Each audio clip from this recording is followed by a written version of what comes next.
base a todo esto, hermanos, yo les quiero compartir hoy el plan maestro de Jesús. ¿Saben? En el tiempo de Jesús había un plan maestro, ¿sí? Y el Señor tenía un plan maestro cuando Él estuvo acá en la tierra. Cuando estuvo acá, el Señor prácticamente estábamos hablando que era un tiempo especial donde estaba Palestina. Palestina se llamaba la tierra de Israel, ¿verdad? Y esa tierra de Israel estaba gobernada por el Imperio Romano, pero administrativamente estaba dividida en tres regiones, ¿sí? Una región estaba formada por Judea, Samaria y Idumea. Esa parte estaba gobernada por Poncio Pilato, había gobernadores que se encargaban de esa parte. Había otra parte que estaba con Galilea y Perea, y ahí estaba gobernada por Herodes Antipa. Herodes Antipa había sido de Herodes el Grande, un gran gobernador de ahí de Roma. Y después había una pequeña porción llamada Iturea y Tracontínide, que esa parte estaba también gobernada por Filipo, que también era hijo de Herodes el Grande. Entonces así estaba dividido lo que es la tierra de Israel en aquella época.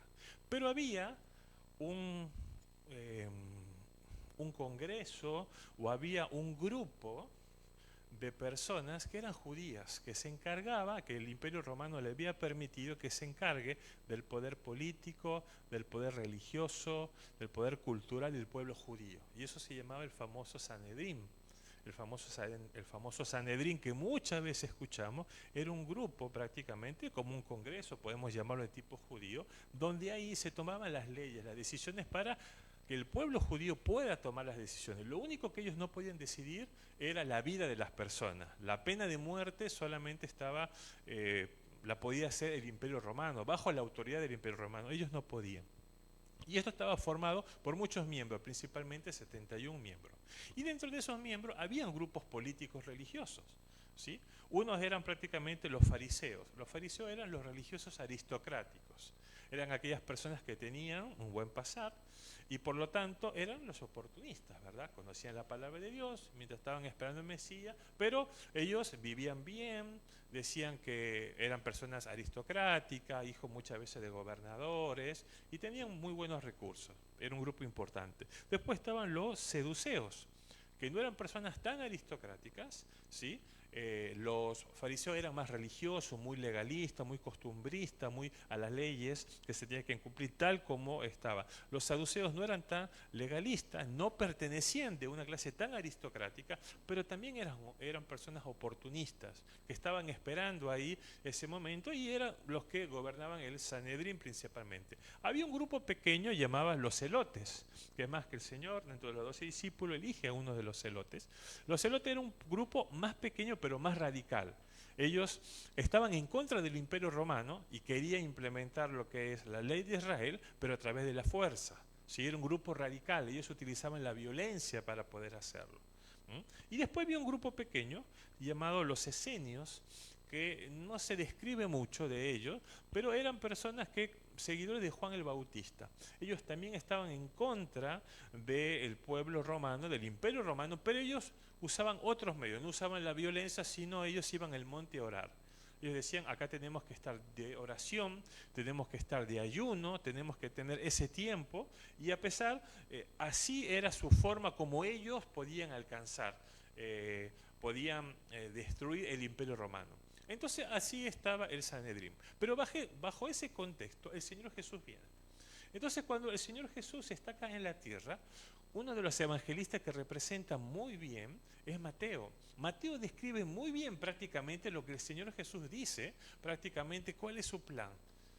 El Señor siempre hablaba que el pueblo, el reino de Dios se ha acercado. Jesús siempre hablaba y tenía un plan maestro. Y eso tiene que ver con el pasaje que está en Mateo. Vamos a ir a Mateo capítulo 5. Mateo capítulo 5, del versículo 3 en adelante. Y es muy conocido, muchas veces nosotros hemos escuchado las bienaventuranzas, ¿se acuerdan? Bueno, esa bienaventuranza es el plan de Jesús, es el discurso de Jesús, es la propuesta de Jesús a este mundo. Es la propuesta en aquel tiempo y la propuesta que también viene para su iglesia en este tiempo. Fíjense qué es lo que dice el versículo 3. Bienaventurados los pobres en espíritu, porque de ellos es el reino de los cielos.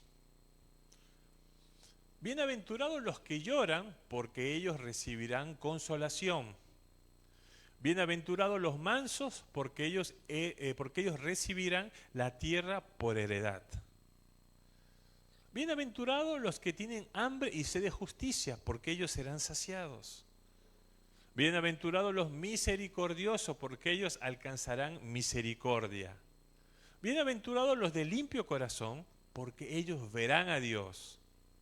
Bienaventurados los pacificadores, porque ellos serán llamados hijos de Dios. Bienaventurados los que padecen persecución por causa de la justicia, porque de ellos es el reino de los cielos. Bienaventurados sois cuando por mi causa os vituperen y os persigan y digan toda clase de mal contra vosotros mintiendo.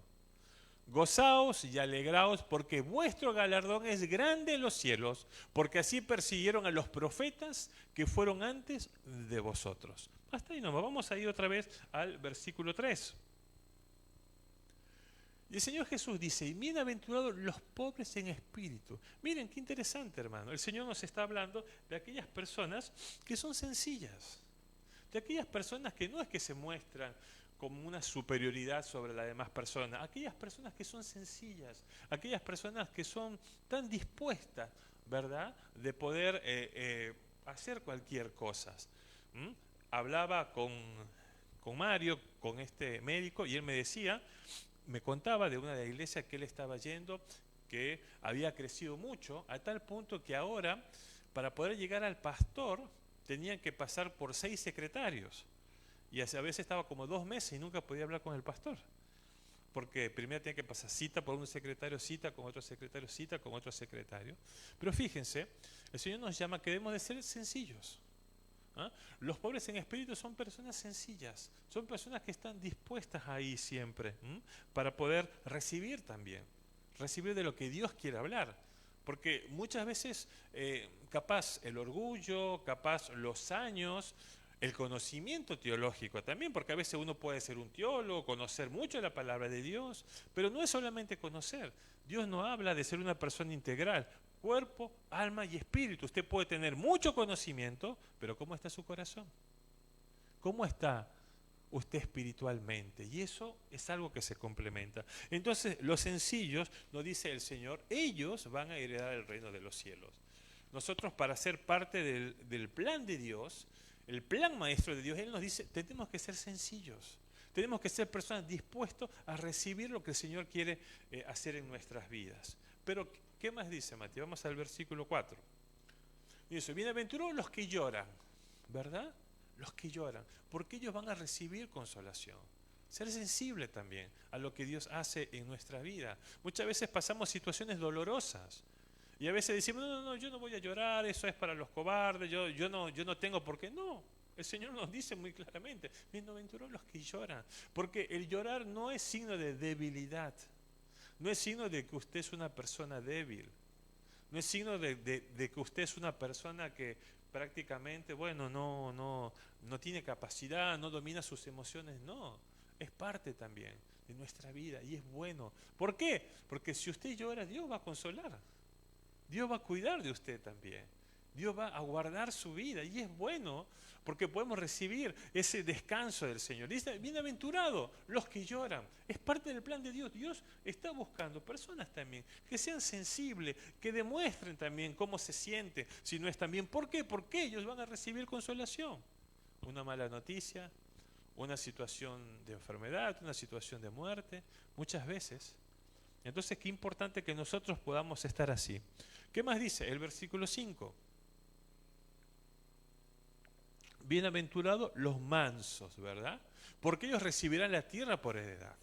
Y acá estaría algo contra los violentos. Los celotes eran los violentos, los que iban con las armas, todo. El Señor dice, no hay que ir con las armas, ¿verdad? Porque dice, bienaventurados los mansos. Y los mansos son aquellas personas que están dispuestos al diálogo, que son dispuestos a poder ver si se puede hacer algo. No es que van a ir con todo, con las herramientas, van a ir con un, qué sé yo, con una bazooka, con un rifle, van a matar a todo el mundo. No, eso no dice el Señor. El Señor dice, bienaventurados los mansos dentro del plan de Dios, porque ellos recibirán la tierra por heredad. Entonces Él nos dice, debemos de ser personas mansas, personas que estemos dispuestos también a poder hablar con otros, ¿no? Porque muchas veces las relaciones interpersonales son difíciles, hermano. Son muy complicadas. Una persona me dijo algo que no me gustó, me desagradó, o qué sé yo, me dijo algo que yo estaba en contra de eso, o yo le hablé algo muy personal y empezó a hablar por todo el mundo, o capaz dijo algo que yo no dije, o capaz, qué sé yo, habló mal de mí, o hizo comentarios de una u otra persona. Y eso hace que yo ya tacho a esa persona, ¿verdad? Yo no quiero saber nada con esa persona. Yo no quiero ni siquiera acercarme a esa persona, no quiero tener ni un contacto con esa persona. El apóstol nos dice, procura tener paz con Dios y con los hombres. Y el Señor Jesús, dentro del plan de Dios, nos dice, bienaventurados los mansos. Usted es una persona mansa, ¿sí? No significa que es una persona que va a hacer todo lo que quieren tampoco, ¿no? Una persona mansa, una persona que está dispuesta, ¿sí? Porque ellos van a recibir la tierra por heredad. ¿Qué más dice Martín en el versículo 6? Bienaventurados los que tienen hambre y sed de justicia. ¿Ah? Son aquellas personas que ven las injusticias, porque hermano, muchas veces nosotros vemos mucha injusticia, muchas situaciones que se viven y muchas veces no hacemos nada. Y Dios nos llama a que seamos justos también nosotros, en las cosas que hacemos nosotros también. Tenemos que ser personas justas, porque ellos serán saciados. Lo que es correcto, lo que no es correcto y esa media no está bien. Entonces hay que intentar siempre hacer lo correcto. Y el Señor, dentro de su plan de Dios, dentro de ese reino de los cielos, dentro de ese plan de Dios para el cuerpo de Cristo, para ese plan de Dios para los hombres que son llamados por Él, nos dice, bienaventurados los que tienen hambre y sed de justicia. Que usted tenga hambre, que usted pueda hacer algo frente a esa situación, que no se mantenga al margen, ¿verdad? Yo no voy a hablar de esas situaciones, no, usted tiene que poder hacer algo. No digo que usted va a poder salvar a todo el mundo, capaz no lo va a poder hacer, pero que tenga una actitud distinta, que por lo menos sea una persona que tenga sed de justicia. Sepa que esto está mal, a pesar que humanamente muchas veces las situaciones nos van a decir, ¿verdad?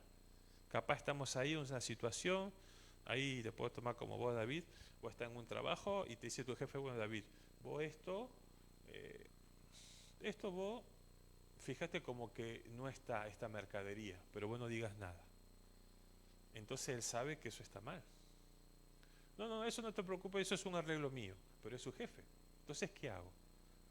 No digo nada, hago, ¿verdad? Situaciones que muchas veces nos pasan, o cosas injustas que nosotros vemos.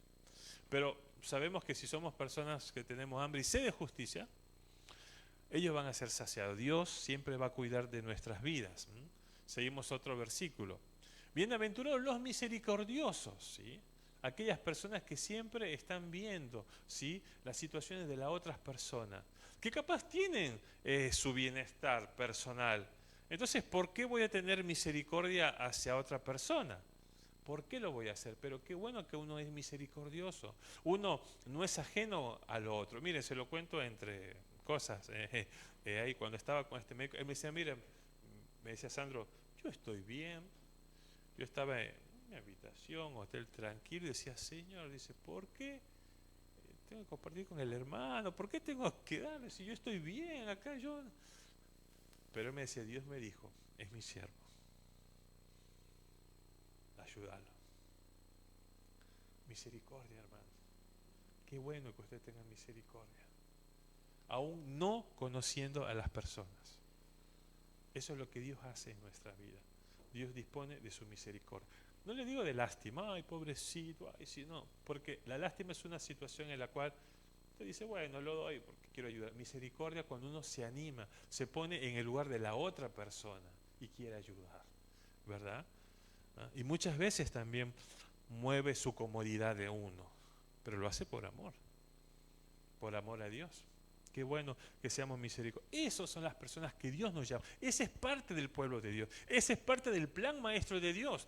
El Señor nos llama a que seamos misericordiosos. Y nosotros como cristianos debemos de tener misericordia. ¿Qué más dice Mati? Bienaventurados los de limpio corazón. Qué importante tener un corazón limpio, un corazón dispuesto ¿verdad? Pero muchas veces nuestro corazón está lleno de tantas cosas, de tantas situaciones, de tantas cosas que queremos hacer, que ahí ni siquiera entra lo que es Dios. Y Dios nos dice, tengan un corazón limpio, un corazón dispuesto siempre, un corazón que pueda ocupar el Señor, ese centro de la vida, ¿verdad? Pero muchas veces la riqueza, los proyectos personales, las situaciones de la vida, las cosas nuestras capaz, nuestras propias pasiones, nuestros propios deleites capaz, ocupa ese lugar. Pero el Señor nos dice que debemos de tener un corazón limpio, no un corazón arrogante, ¿verdad? Un corazón santo. ¿Y cómo hago un corazón santo? ¿Cómo hago tener un corazón limpio? Agradando a Dios, haciendo las cosas que Dios me llama que tengo que hacer, cumpliendo la palabra de Dios, disponiendo mi corazón también a poder hacer cosas para Dios, porque dispongo ese corazón, ¿verdad? Fíjense, cuando estaban ahí estos seduceos o los fariseos, ellos buscaban sus propios deleites, eran oportunistas, aprovechaban alguna situación, no eran que tenían un corazón limpio, eran religiosos, conocían la palabra, conocían el Torá, conocían los mandamientos, conocían la ley, pero ¿qué hacían? Hacían las cosas para su propia conveniencia. Y eso muchas veces pasa también en nuestra sociedad. Eso pasa muchas veces hasta en nuestras propias iglesias también, nuestra iglesia es cristiana. Hago algo para buscar mi propio fin, no para el fin de la comunidad, no para el fin del cuerpo de Cristo. Y Dios nos llama a que nosotros dispongamos, tengamos un corazón limpio a hacer la voluntad de Dios siempre, no mi propia voluntad. No mi propia voluntad, siempre la voluntad de Dios. Tener un corazón limpio, un corazón recto, un corazón justo, ¿verdad? ¿Seguimos, Mati? Bienaventurados los pacificadores, porque ellos serán llamados hijos de Dios. Qué importante, como yo les dije. El apóstol Pablo no habla, ¿verdad? Procura tener paz con Dios y con los hombres. Ser personas de paz, no personas de choque, ¿verdad? No personas de conflicto. Ser personas de paz. Y qué importante poder tener paz. Y ahí tenemos que buscar un equilibrio, ¿verdad? Porque hay una frontera. Cuando yo veo algo que es injusto, entonces uno se desespera por esa injusticia. ¿Cómo hago? Ser justo pero tener paz. Entonces, hay que Dios nos dé sabiduría. ¿Cómo voy a poder hablar? ¿Cómo yo voy a poder encaminar la situación? Y aún con aquellas personas que no conocen a Dios. ¿Cómo ser un pacificador? Porque, ¿qué es lo que pasa hoy por hoy en la sociedad y en las personas? Las personas piensan que si yo hago las cosas con violencia, grito, o hablo fuerte, o hago así, me estoy imponiendo, van a hacer lo que yo les digo. Porque si yo voy despacito, mire señor, disculpe, o usted va al banco, mire, pasó esta situación, no te dan el apunte. Vos tienes que ponerte firme, vos tienes que gritar, vos tienes que hacer un escándalo para que te puedan ver. Yo me acuerdo que cuando nos había pasado con el tema del auto, uno de los jefes, un lugar donde yo trabajo, él me dijo, mira, a mí no me pagaba, entonces me recomendó un abogado que haga un escándalo. Entonces fui como loco, empecé a gritar como un loco, no puede ser esto, que no me corresponde, no, pero señor, no, así grité, todo, y así me llevaron el apunte. Entonces, la sociedad se maneja así, ¿verdad? Pero nosotros, qué importante poder buscar, pedirle al Señor, ser un pacificador, poner paz, ¿sí? ¿Por qué? Porque ellos, el Señor dice, serán llamados hijos de Dios. Eso es lo que marca nuestra conducta cristiana. Nosotros no somos cristianos acá en estas cuatro paredes, hermano. Usted cuando sale afuera sigue siendo cristiano. Cuando usted está en su trabajo sigue siendo cristiano. Cuando está en la comunidad sigue siendo cristiano. Cuando va al supermercado sigue siendo cristiano. Cuando viene uno a dar parte, lo insulta, sigue siendo cristiano. Cuando está en el auto, en la bici, caminando en el colectivo, alguien le pisa, le golpea, sigue siendo cristiano. Es la misma persona. Usted no puede ocupar un rol aquí dentro de la iglesia, o cuando hacemos evangelismo, o cuando estamos con los hermanos de la fe, o como estamos con los otros hermanos juntos, y después cuando salimos hacemos lo que queremos. Ya dejo mi cristianismo y yo hago lo que yo quiero. No, eso es religiosidad. Dios no nos llama a ser religiosos. Dios nos llama a ser cristianos, hijos de Dios. Eso hemos hablado. Hemos estado hablando en todo este tiempo. Cómo ser una iglesia integral. Cómo ser personas de fe. Cómo ser parte de esa comunidad. Parte del cuerpo de Cristo. Dios nos llama a ser personas integrales. Dios nos llama a ser una persona cristiana en el lugar donde estamos. Con las personas con que estamos.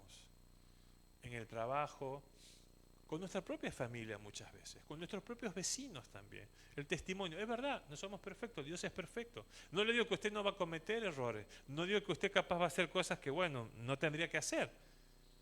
Pero Dios siempre nos da oportunidades para seguir adelante. Usted tiene que siempre pensar en esto. Y Dios nos llama a ser un pacificador. Bienaventurados los pacificadores, porque ellos heredarán, porque ellos serán llamados hijos de Dios. ¿Seguimos, Mati? Bienaventurados los que padecen persecución por causa de la justicia. Y ahí sí, el Señor admiraba un poco a los celotes. No estaba de acuerdo con la forma violenta, pero sí porque ellos peleaban por la justicia, estaban en contra de esas leyes romanas que estaban en contra del pueblo de Dios. Entonces sí, prácticamente usted va a tener que pelear por Cristo. Y dice, bienaventurados los que padecen persecución por causa de la justicia. Y muchas veces va a pasar, hermano. Imagínense, usted está buscando un trabajo, o capaz su trabajo, su currículum vitae, y capaz que eso no pone, pero en muchos lugares dice, ¿qué doctrina de fe tiene usted? ¿En quién cree? Bueno, sí, yo creo en Dios, pero dígame, ¿qué es? ¿Católico, evangélico, hinduista, musulmán? ¿O soy cristiano? ¿Verdad? Cristiano, cristiano. Ah, o sea que usted cree en Cristo. ¿Y ahí qué hacemos? ¿Dudamos de nuestra fe? ¿Por alcanzar un trabajo vamos a omitir eso de que somos cristianos? ¿Verdad? Y eso cada vez se está viendo más. O en los lugares donde estamos, o con las personas. No, hermano, bienaventurados los que padecen persecución. O por ser cristiano usted va a pasar persecución. Se van a reír, se van a burlar, lo van a tratar mal, van a buscar de una u otra forma. Yo le digo en uno de los trabajos que yo estoy orando, y hay algunas personas que son cristianas, y entre los profesionales que están ahí, que no son cristianos, siempre dice, ay sí, porque este dice Dios te bendiga, bendición, y se ríe y se burla. Bueno, bienaventurados los que padecen persecución por causa de la justicia, porque de ellos es el reino de los cielos. De ellos es el reino de los cielos. No todos somos hijos de Dios. Esa es una mentira de la iglesia tradicional. No. Todos somos criaturas de Dios, sí, pero no todos somos hijos de Dios. Y si hay hermanos o personas que nos ven amigos en las redes, hermano o amigo, sepa bien que usted es una creación de Dios, pero no es un hijo de Dios.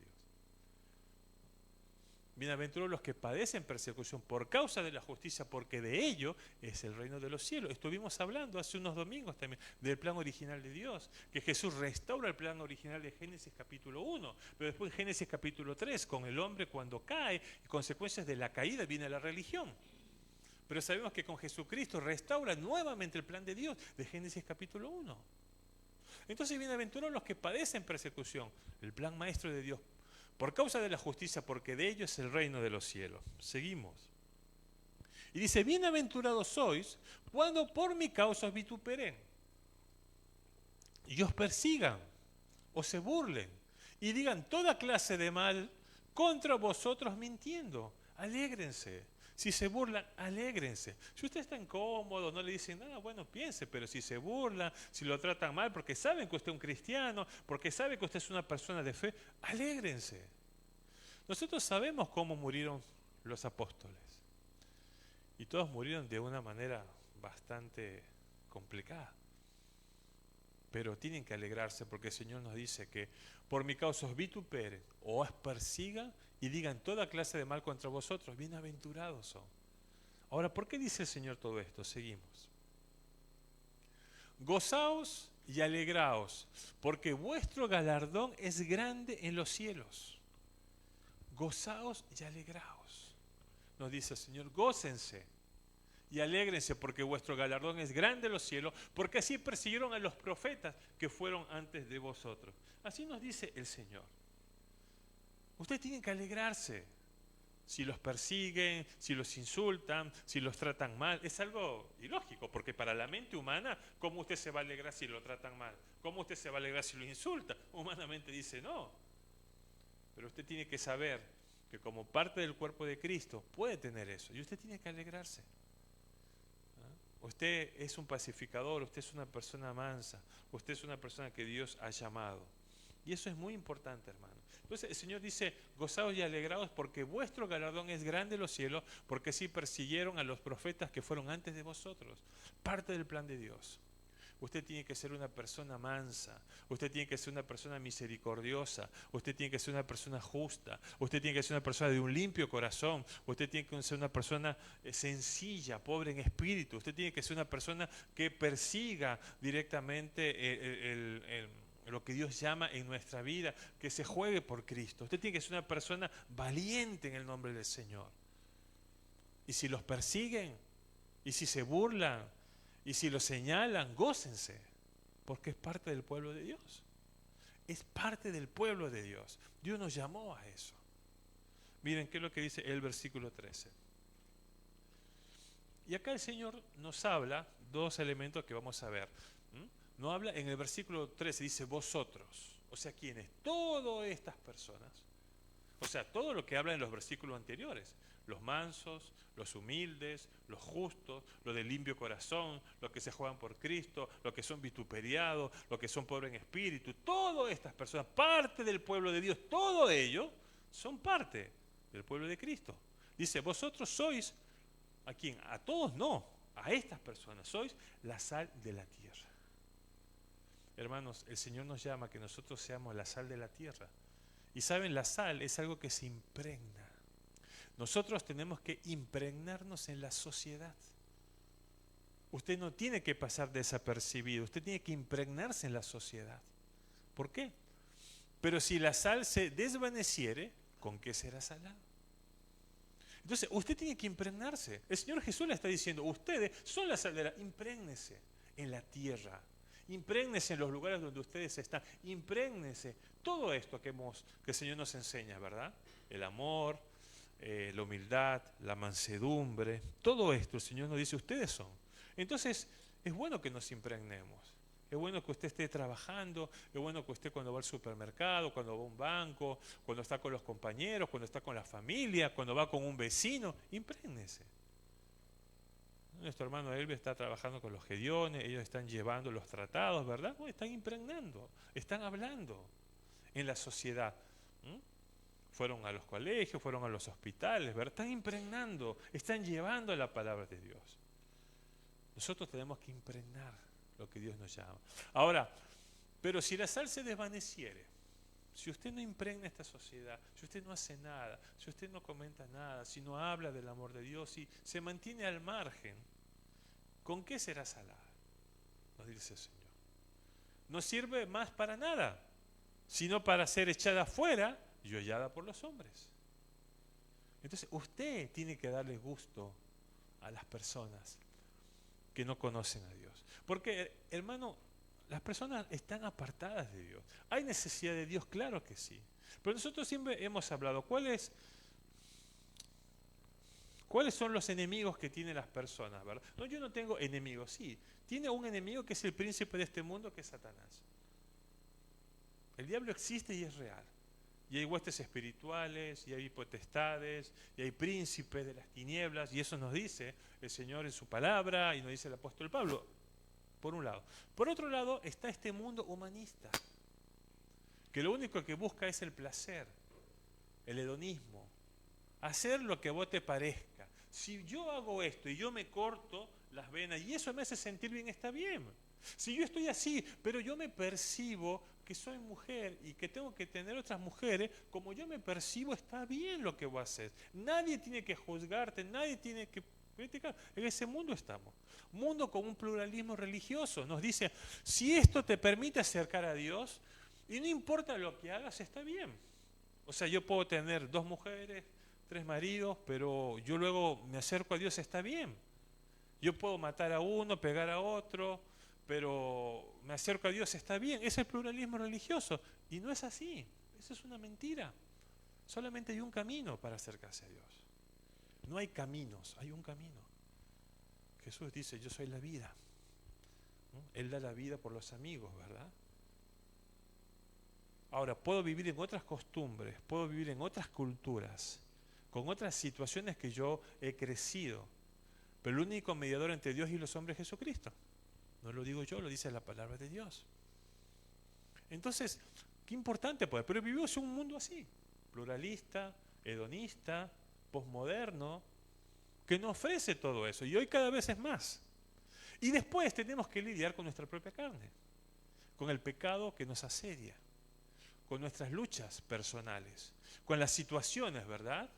Con su mente, ¿qué hago? Ay, estoy cansado, ay, tengo que hacer tal cosa, capaz que, qué sé yo, me dispuse a leer la Biblia, me dispuse a leer, pero justo, qué sé yo, voy a ver esta peli, vino una persona, no, entonces, quiero hacer algo, no, estoy cansado, lo dejo para mañana, y lo dejo para mañana, ¿y qué nos dice el apóstol Pablo? No contristéis al Espíritu Santo, porque si yo no busco de Dios, me voy contristando y cada vez es menos, hasta que llega un punto que me da lo mismo si voy a la iglesia, no voy a la iglesia, leo la Biblia, no leo la Biblia, oro, no oro, me da lo mismo. ¿Por qué?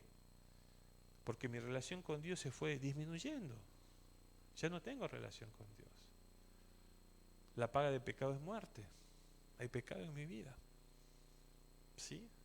Si yo hago aquello que no es agradable a Dios, también estoy pecando. No piensen que solamente pecar es matar, robar, matar, destruir, violar, dar falso testimonio, adulterar. No es solamente eso pecado. Todo aquello que desobedece a Dios es pecado. Y si yo hago algo y yo veo una situación que está en contra de la voluntad de Dios y no hago nada, también estoy pecando. Entonces, nuestro hombre interior va disminuyendo. El apóstol Pablo nos dice que su hombre interior se vaya renovando cada día y el exterior se vaya desgastando. Debemos de renovarnos. ¿Por qué? Porque debemos de impregnar, si no, y por eso vemos nuestras sociedades. Por eso vemos cómo estamos nosotros. Pero no solamente debemos de impregnar siendo la sal de la tierra, sino que el Señor Jesús nos dice también que somos, seguimos Mati, y con eso vamos terminando, vosotros sois la luz del mundo. Y es un contexto distinto. Somos la sal porque tenemos de impregnar a la sociedad de lo que nosotros hacemos, pero somos la luz porque tenemos que abrir. Tenemos que abrir el camino, ¿verdad? La luz alumbra, no impregna, alumbra. Muestra que algo está mal. Vosotros sois la luz del mundo. Una ciudad sentada sobre un monte no se puede esconder. Si hay una ciudad asentada sobre un monte no se puede esconder. ¿Qué más dice Mati? Ni se enciende una luz y se pone debajo de un almud, sino sobre el candelero y alumbra a todos los que están en casa. ¿Seguimos? Así alumbre vuestra luz delante de los hombres. ¿A quién le está diciendo el Señor? ¿A los discípulos? ¿A quién le está diciendo el Señor? ¿A un grupito chiquito? No, a su pueblo. Al pueblo de Dios, a los que nos dijo al principio el Señor, a los pacificadores, a los mansos, a los humildes, a los que tienen pobre espíritu, a los que se juegan por Dios, a todos sus hijos, parte del pueblo, dice, así alumbre vuestra luz. ¿A quién? A ustedes, nosotros como hijos de Dios, como parte del cuerpo de Cristo, debemos de alumbrar esa luz delante de los hombres. ¿Para qué? ¿Para qué debemos de alumbrar? Para que nos digan, ay, miren qué majestuoso, miren, ahí viene el Santo de Israel, miren qué sanidad, miren qué poder, miren cómo tiene todos los lujos. No, ¿para qué? Para que vean vuestras buenas obras y glorifiquen. ¿A quién? ¿A ustedes? No, a vuestro Padre que están en los cielos. Para que glorifiquen a vuestro Padre. Nosotros debemos ser luz, hermano. ¿Por qué? Porque nosotros somos la representación, ¿verdad? Nosotros somos testigos de lo que Cristo hace en nuestra vida. Y a través de nuestra vida el Padre se ha glorificado. No es por nuestra propia fuerza, no son nuestras capacidades, porque somos limitados. No es nuestro pensamiento, nuestra capacidad. Todo lo que tenemos se lo debemos al Señor. Profesión, oficio, ministerio, servicio, relaciones interpersonales, familia, vecinos, todo lo que usted tiene se lo debe al Señor. ¿Pero por qué debe de alumbrar? Para que vean vuestras buenas obras. ¿Y por qué? Para que digan, ay, qué buenos que son. Son hombres de buena voluntad. ¿No he escuchado esa frase? Hay una iglesia tradicional que son hombres de buena voluntad. No son hombres de buena voluntad solamente, sino ¿para qué? Para que a través de nuestra vida, a través de las obras, glorifiquen a vuestro Padre que está en los cielos. Hermanos, esta es una pequeña introducción dentro del plan maestro de Jesús. Es una introducción para entrar de ese plan maestro que el Señor nos llama. La pregunta es, ¿cómo estamos nosotros? La pregunta, ¿cómo nosotros estamos involucrados en este plan? ¿Qué es lo que nosotros hacemos? Y el Señor nos dice, deben de impregnarse en la sociedad como sal, pero deben de alumbrar como luz. Nosotros impregnamos en la sociedad, nosotros somos esa luz. ¿Para qué? ¿Para mostrarnos nosotros mismos o para glorificar a Dios? Todo lo que usted haga o lo haga para la gloria de Dios. No es para su gloria, es para la gloria de Dios. El Señor dice que luego lo va a poner en un lugar de privilegio, pero es para el Señor. Pero todo lo que alcanzó, todo lo que va a hacer en el lugar que Dios lo va a poner, siempre hágalo para la gloria de Dios. Porque el Señor nos dice, todo lo que usted hace, siendo esa luz, va a glorificar a vuestro Padre que está en los cielos. Así que hermano, yo lo animo en este año, que ustedes seamos en este tiempo que estamos en julio, pueda tomar nuevamente este plan maestro de Dios para su iglesia. Seamos personas de pobre espíritu, seamos personas sencillas, seamos personas mansas, seamos personas pacificadores, seamos personas justas, seamos personas que tengamos un corazón limpio, seamos personas que nos juguemos por Dios, seamos personas valientes. Y no solamente eso, cuando tengamos todas esas características o seamos parte de ello, nos impregnemos en la sociedad, en donde usted está.